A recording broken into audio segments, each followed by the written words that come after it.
أعوذ بالله من الشيطان الرجيم بسم الله الرحمن الرحيم الحمد لله رب العالمين وصلاة وسلام على سيدنا محمد وعلى آله وصحبه أجمعين والسلام عليكم ورحمة الله وبركاته. Frères et sœurs, assalamu alaikum wa rahmatullahi wa barakatuh. J'espère que vous allez tous et toutes bien en cette journée de cet après-midi de ce dimanche 29 avril. Il est précisément 14h49. Alors, comme vous avez probablement dû logiquement le voir dans l'introduction de la vidéo, nous allons revenir sur un sujet que j'avais jadis, il y a quelques mois, évoqué concernant un texte qui figure dans le livre de Ibn Jawzi, et non pas Ibn Jawziya comme je l'avais dit. Donc, Talbis Iblis, les ruses de Satan, aux éditions Sabil. Dans cet ouvrage, il y a un texte qui fait froid dans le dos. Qui fait froid dans le dos, parce que ce texte vient nous dire de façon précise que les tarawih sont une œuvre diabolique. Les tarawih sont un acte qui a été fait par tromperie. Satan a réussi à tromper les gens, à les induire en erreur, se croyant faire un acte d'adoration. Ils ont fait un acte qui était contraire à la législation. Comme nous l'explique l'auteur, ici on va revoir tout cela en détail. Alors il se trouve que, comme nous le savons, malheureusement, les gens faisant partie, ou ont des comptes à régler, ou faisant partie de ces fameuses sectes, encore une fois, et tout secteur est malheureusement complètement fermé et abruti, ça tout le monde le sait, et par conséquent, il ne peut pas être ce que attend de lui finalement. Il ne peut pas être impartial, etc. C'est pas possible. Sinon, il est plus sectaire. Et donc, à défaut de défendre la vérité, et donc à défaut de défendre l'islam, à défaut de défendre, si besoin était, le prophète, il va défendre sa secte, au détriment de sa propre religion. Donc sa secte passe avant sa religion. Alors, et c'est pourquoi qu'on vient nous expliquer, comme l'extrait de la vidéo le précise, que finalement ce texte ne parle pas des tarawih. Ce texte ne parle pas des tarawih. Il ne parle pas des tarawih, non pas parce que le contenu n'a pas de rapport avec les tarawih, mais parce que l'auteur du livre n'aurait pas dit dans tel ou tel ouvrage que les tarawih sont une bid'a mazmouma. Il se range lui aussi à la queue leu, considérant que 23 rak'ah, 32 rak'ah, etc., on n'a pas de ce qui nous reste des livres et de ce que, on n'a pas de, j'ai pas cherché, ça m'intéresse pas, puisque il y a aucun intérêt à creuser de ce qu'ils pensent ou ce qui se pense pas, puisque les faits sont établis. Comme l'a dit l'imam Shafi'i, rahimahullah, mes avis ne valent rien si vous avez une preuve, un dalil par le hadith, s'il est authentique. Or, le preuve par le dalil est bien évidemment ce qu'on a déjà évoqué des dizaines de fois. Bon. Donc, on vient nous expliquer, toujours, que ce texte ne parle pas des tarawih. Pourquoi? Parce que l'auteur, par ailleurs, n'aurait pas condamné les tarawih comme étant quelque chose de blâmable. Donc, c'est pas les tarawih. Très bien. Donc là, déjà, en soi, c'est quelque chose qui est assez... un exercice qui dénote, justement, d'une fragilité cérébrale, pour ne pas dire non pas d'une incompétence, d'une espèce d'un vide, pour le moins assez, c'est quand même assez extraordinaire. C'est-à-dire que on ne réagit plus face à l'argument posé, on réagit en apportant des éléments qui n'ont pas de rapport direct avec le texte en lui-même. C'est-à-dire que le texte dit une chose, cette chose parle expressément et clairement du sujet, on s'écarte du texte, on s'écarte du sujet, on s'écarte de ce qui ressort du texte, pour nous dire que l'auteur n'a pas fait telle et telle chose. Donc si l'auteur n'aurait pas fait telle et telle chose, donc le texte finalement il n'est pas bon. Alors que toute personne normalement constituée, si on lui pose un argument qui vient nous expliquer telle et telle chose, il répond sur l'argument. Il ne va pas vous dire que l'auteur n'aurait pas dit, qu'on n'a pas retrouvé trace de ceci ou que cela. Ça me semble logique. On répond au texte, on ne répond pas à côté par des éléments qui ne sont pas spécifiques au texte. Donc, qu'en est-il? Lorsque je prends cet ouvrage et je me rends à la page 205, il y a un sous-titre « Ruse d'Iblis contre eux vis-à-vis du Coran ». Je cite l'auteur, « Iblis a dupé d'autres personnes qui sont isolées dans les mosquées pour la prière de l'adoration et ont été connus pour cela. Les gens se regroupèrent auprès d'eux et prièrent selon leur prière.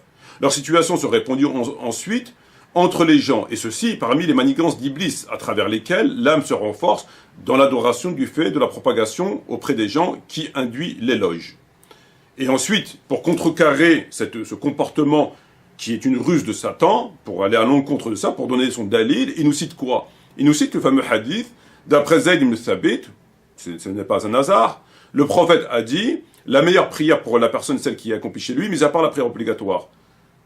Donc ça, c'est le fameux hadith qui a été dit la dernière nuit par le prophète lorsqu'il sortit de son domicile et a dit « Fassalu fi buyutikum fa inna afdal as-salat salatu fi bayti illa maktuba ».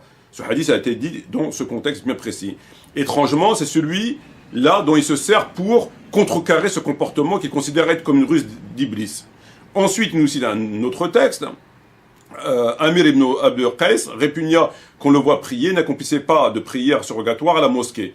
Donc, ce personnage répugne à ce qu'on le voit prier, il n'accomplissait pas de prière surrogatoire à la mosquée, il priait chaque jour 1000 unités de prière, etc. Donc, c'est un compagnon, en tout cas une personne, qui, lorsqu'il faisait des prières à nafila, il ne priait jamais à la mosquée, bien qu'il faisait 1000 unités de prière. Très bien. Alors, est-ce que ce texte parle des tarawih? Est-ce que ce texte qui vient nous dire que des gens se regroupés dans la mosquée, ils se regroupent pour faire des prières à nafila, et que leur nombre a augmenté, et que ceci est une ruse du diable, parce que le prophète a dit « Fassalu fi buyutikum fa inna afdal salati fi bayti maktuba », est-ce que ça parle des tarawih? Ça parle des tarawih au sens spécifique et au sens général. Le sens spécifique, nous avons deux éléments qui nous permettent de dire qu'il s'agit bien de tarawih. Nous avons le premier élément qui est évident, c'est-à-dire Zayd ibn Thabit. Qu'est-ce qu'il dit? Il cite le hadith du prophète. Ce n'est pas un hasard. Ce n'est pas un hasard que l'auteur prend un hadith qui est propre au tarawih. Il n'a pas pris un autre hadith. Premier point. Deuxième des points, nous avons ce comportement qui vient nous indiquer que les gens se regroupèrent petit à petit, que leur nombre augmenta. C'est ce qu'on trouve dans les tarawih. Donc nous avons deux éléments tout à fait pertinents qui viennent nous indiquer, avec quasi-certitude, qui parlent de tarawih. Mais il ne cite pas tarawih. Nous avons maintenant un autre élément au sens général du terme. Si on écarte la question de tarawih, qu'est-ce qui nous reste? Il nous reste, si on écarte le spécifique, il nous reste le général. En admettant que ce ne soit pas les tarawih, et qui parle au sens général. Le sens général implique aussi le sens spécifique. Parce que s'il vient condamner comme étant une ruse du diable le fait de se rassembler dans la mosquée pour faire des prières à nafila, et que ceci est une ruse du diable, ça comprend toutes les prières. Ça comprend toutes les prières surrogatoires qui n'ont pas été instituées par le prophète et qui sont une ruse du diable. Au nom de quoi? Au nom que le prophète a dit ça. Donc c'est une ruse du diable. On pense faire une bonne action qui est d'aller prier dans la mosquée de façon à nafila, alors que cette action est une ruse du diable. Ruse du diable dans la mesure où il nous fait croire qu'on se rapproche de Dieu, mais on ne peut pas se rapprocher de Dieu puisqu'il y a un hadith qui nous dit c'est chez vous que vous devez prier. Donc il est bien évident qu'un acte ne peut pas être considéré comme un acte qui nous rapproche d'Allah et de sa satisfaction si cet acte contredit le Coran ou la Sunna. Ça me semble tout à fait évident. Donc comme cet acte contredit le hadith qui rapporte par Zayd ibn Thabit, il est évident que c'est une ruse du diable qui nous fait croire qu'on adore Dieu, en fait on n'adore rien du tout puisqu'on se contredit avec le prophète. On contredit le prophète. Donc, on admettons que ce n'est pas le sens spécifique qui vise l'auteur du livre. Il ne parle pas des tarawih. Mais on ne peut pas exclure les tarawih. Parce que les tarawih, c'est une prière en groupe à la mosquée qui n'a pas été instituée par le prophète et qu'on fait à la mosquée. Et lui parle précisément de ça. Les gens se regroupent petit à petit, etc. Donc, au sens général, c'est les tarawih et au sens spécifique, c'est les tarawih. Dans les deux sens, c'est les tarawih, comme je viens d'expliquer. Mais on vient nous dire que non. Non, pourquoi ? Non pas parce que quelque chose de concret. Non. Le non, c'est pourquoi? Le non, c'est parce que l'auteur n'aurait pas condamné à tarawih. Donc, dès lors que l'auteur n'aurait pas condamné à tarawih, pour ce qui nous reste des ouvrages et pour le peu de recherches qui ont été établies, mais peu importe, on va considérer que l'auteur ne condamne pas tarawih. Donc, si l'auteur ne condamne pas tarawih, donc on réfléchit, on marche sur la tête. Si l'auteur ne condamne pas tarawih et qui se met à la queue leu de ce qui a été dit, comme se mettent aujourd'hui à la queue leu de ce qu'ont dit Albani et Fawzan, donc on doit en déduire que le texte tombe, n'a plus de valeur. Ou alors que le texte ne parle pas de tarawih. Donc lorsque l'auteur nous explique que faisant partie d'une ruse du diable, le fait de se regrouper dans la mosquée pour faire des actes surrogatoires, c'est une ruse du diable parce que le prophète a dit prier chez vous, ça concerne toutes les prières sauf Tarawih. Donc si nous on se regroupe demain dans la mosquée pour faire un nafila pendant le ramadan ou en dehors du ramadan et qu'on se regroupe pour faire un nafila en groupe, ça marche pour nous. Nous on tombera sous la ruse du diable parce que le prophète a dit fasalu fi buyutikum. Parce que la meilleure prière pour l'homme, c'est celle qui est faite chez lui. Mais Tarawih, non. Donc il y a quelque chose qui... on veut faire la distinction entre le texte au sens général, qui est très clair et qui s'applique à toute prière surrogatoire au sein de la mosquée, et les Tarawih. Pourquoi? Parce que simplement, quand c'est Omar ibn Khattab, radiallahu anhu, il n'y a pas de condamnation. Il n'y a pas de condamnation. Il est là, la question elle est là. Toute innovation est égarement, tout égarement conduit au feu, sauf si c'est Omar qui l'a fait. Lorsque Omar ibn Khattab, radiallahu anhu,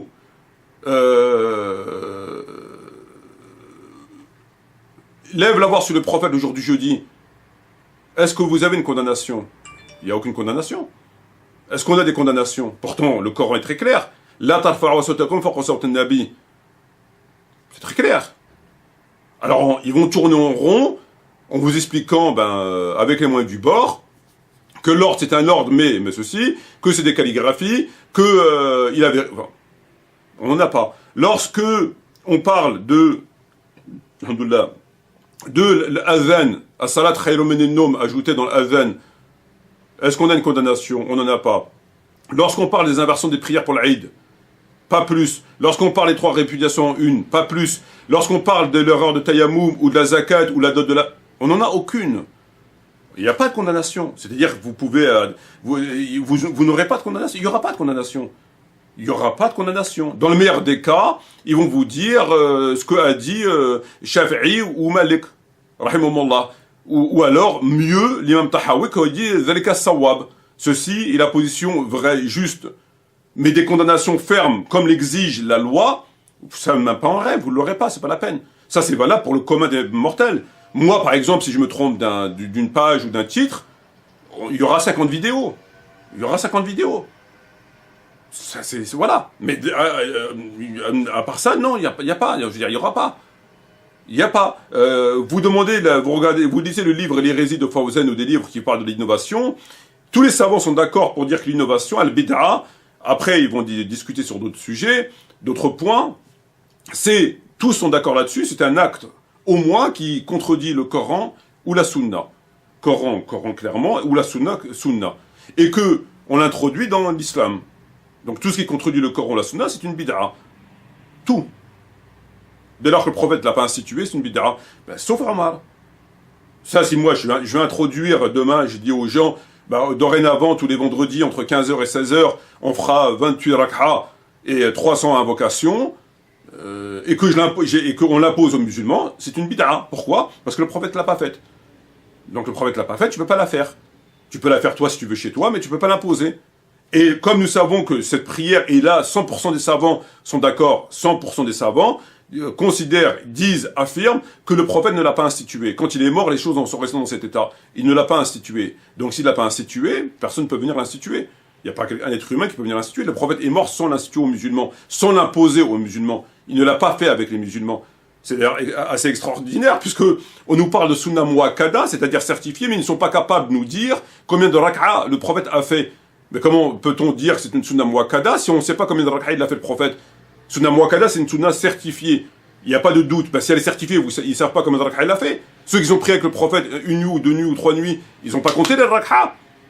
Non, ils ont été voir Aïcha pour lui demander combien le prophète il faisait de rak'a pendant et en dehors du ramadan. Et après, ils ont commencé à faire du bricolage. Donc évidemment que ce texte parle des tarawih au sens spécifique, comme on l'analyse, et au sens général. Et le fait de venir nous expliquer que l'auteur n'a pas dénoncé tarawih par ailleurs, et blablabla, évidemment, ça n'a aucune valeur. Ça ne peut pas faire tomber le texte, et ça ne peut pas venir expliquer ce que nous dit l'auteur ici. Ça n'a pas de sens, parce qu'il n'y a pas de condamnation. Oui, d'accord, il n'y a pas de condamnation, mais sur Muawiyah, il n'y a pas de condamnation. Muawiyah, on dit bien sur Muawiyah radiallahu anhu, pourtant on a des génocides, on a des viols, on a des choses, mais c'est des crimes contre l'humanité. Et ça, je veux dire, il y a personne qui peut le contester. On peut contester une partie, mais on ne peut pas tout contester. Les insultes de Ali, la mort de Hassan, comme le rapporte Asad al-Rabah dans Ibn Athir, etc., etc. Donc, même en contestant 80% de ce on lui attribue, même 90%, même 95%, les seuls 5%, je veux dire, la condamnation tombe. Toi, tu vas voler une pomme demain, ou une banane, on va te couper la main. Enfin, je veux dire, et à côté de ça, non. Non, il faut reconnaître, même Ibn Kathir, il reconnaît que Muawiyah il a fait des innovations, il le dit dans ses livres, c'est écrit noir sur blanc, c'est mentionné dans les livres. Est-ce que pour autant on va le condamner comme... Non, radi Allah anhu, que Dieu soit satisfait de lui. Satisfait de quoi? Des crimes et des ça parce que c'est un compagnon. Donc, radi Allah anhu.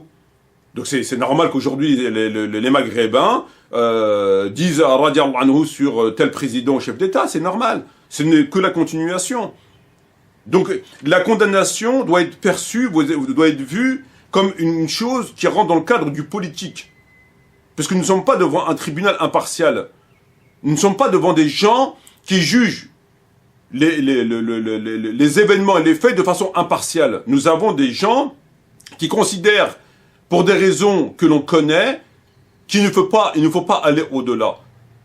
Il ne faut pas aller au-delà. Dans le meilleur des cas, c'est de dire, comme a dit Tahawi, Dhalika Sawab, ou le livre de Al-Aziz dans le Fiqh Shafi'i qui dit, les tarawih se divisent en 3 catégories. La première catégorie disent, il faut les faire de façon à la itlaq, faddar, de façon absolue. Il n'y a pas de préférence ou pas, c'est à la maison. Il n'y a pas de, on discute pas. Et après, il y a d'autres avis. Voilà. Donc, il n'y aura pas de condamnation. Ils n'ont pas condamné le jour du jeudi. C'est quand même assez hallucinant. Donnez-moi de quoi écrire, je vais vous faire un écrit qui vous empêchera de vous égarer après ma mort. Non, on a le Coran. Est-ce qu'on a une condamnation? Même si Fawzan ou un tel a dit, il s'agit du testament, du successeur, etc., etc. Est-ce qu'on a une condamnation en disant, les compagnons ont condamné. Les compagnons dans la pièce, ils sont disputés avec les autres. Ibn Abbas, quand il pleure, il condamne.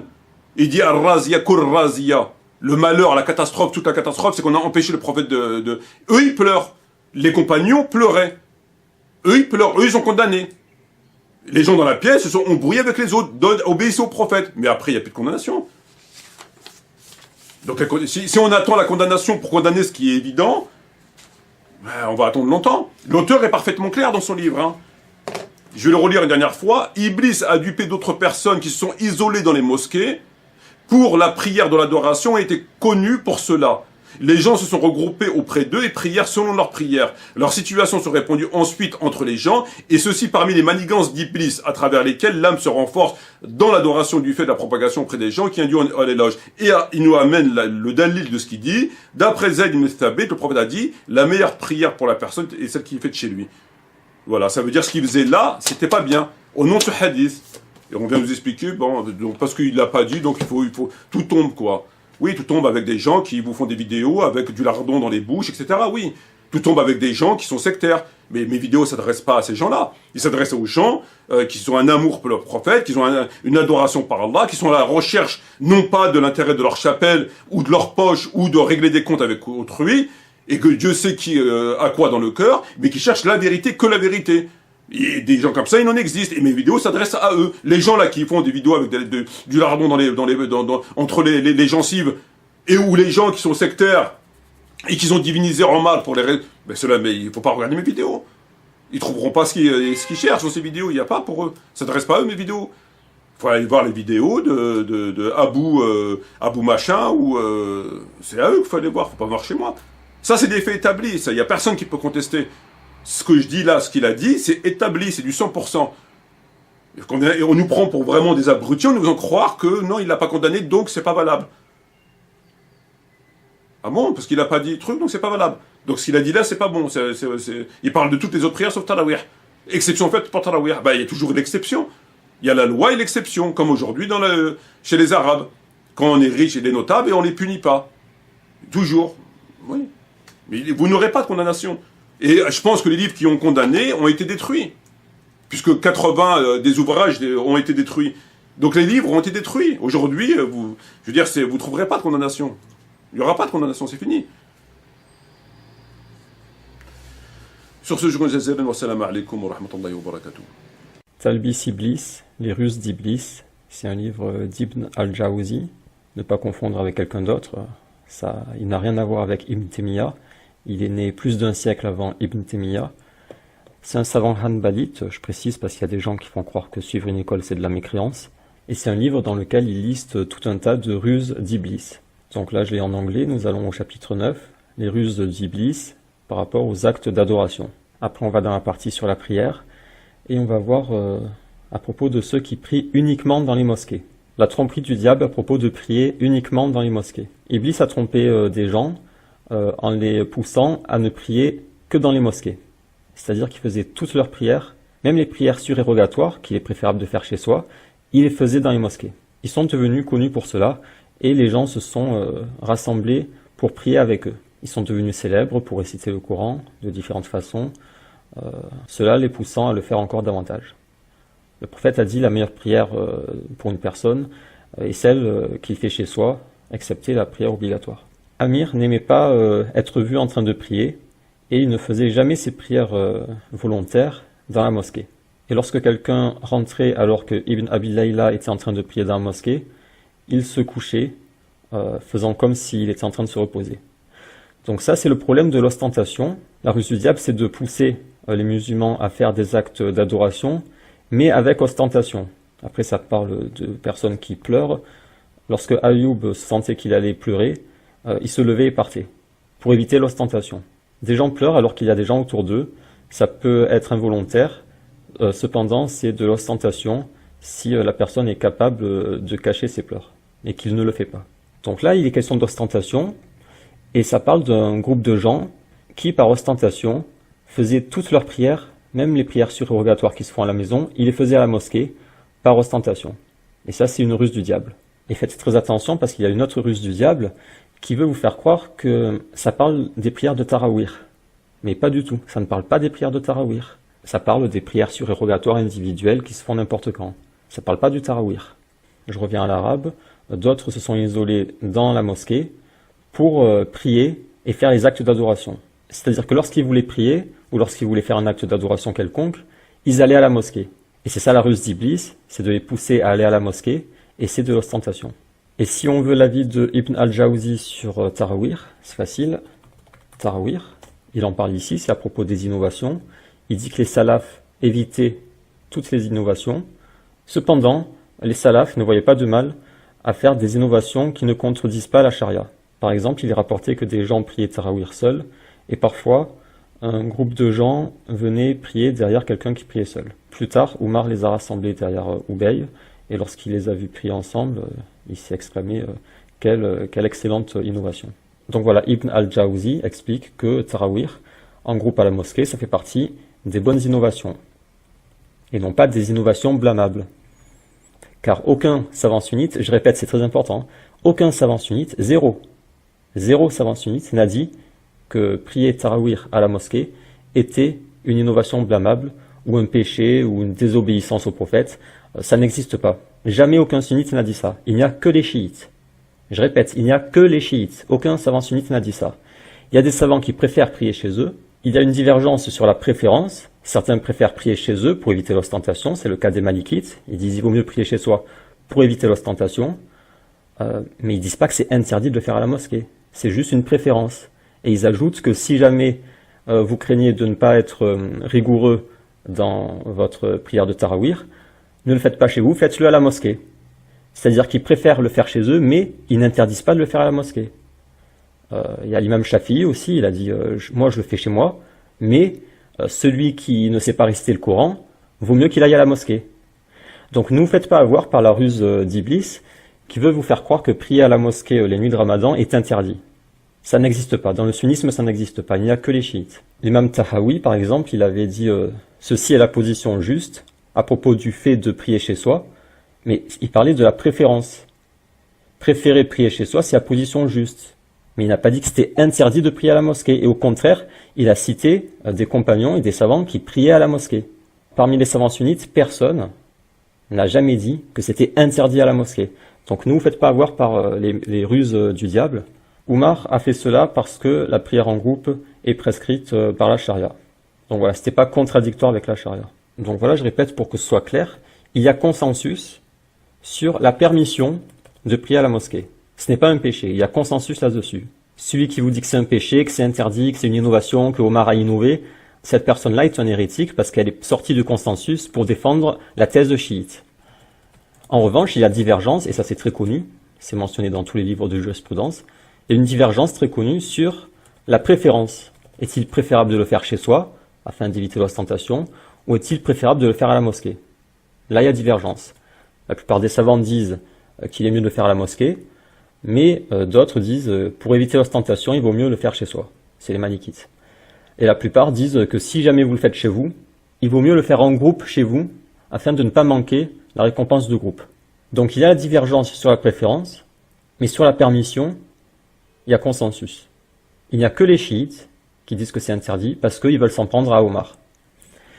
Voilà, donc rendez-vous pour d'autres vidéos. On passera prochainement au hadith de Aïcha. Je vous avais annoncé il y a un certain temps que nous lirions des hadiths de Aïcha à la chaîne pour pouvoir répondre à l'aldostérone. C'est ce que nous ferons prochainement.